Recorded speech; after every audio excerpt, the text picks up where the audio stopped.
Folks,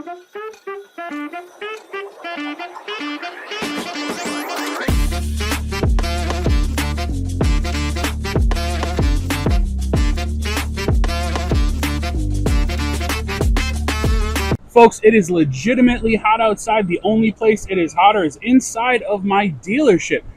Thank you for your internet inquiry. When would you like to come in and take a look at this car that you've inquired about? Today at 4, I have availability. Tomorrow at 9 or 3. Which one works best for you? If you've ever done an internet inquiry, this is exactly how almost all of the initial responses sound. Ignore them. Ignore. Ask your questions that will lead to the sale. Ask them whatever you have a question about for that vehicle. Half the darn time, the vehicle that you submitted the lead on isn't even in that email, or the dealership doesn't even know what you're talking about.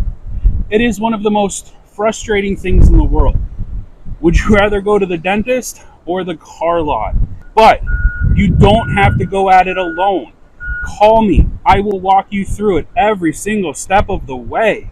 Let me help you. I am here for consumers. I sold cars very successfulully for 6.5 years. I couldn't do it anymore. The games. Management applauds and approves and wants the games, the over sticker, to throw the sticker away so the customer doesn't get it and see it, and then have an issue. Let me help you. BeatTheStealership.com. BeatTheStealership.com. It is hot out, but not as hot as the deal I'm going to get you if you hire me. If I do not save you my fee, I will work for free.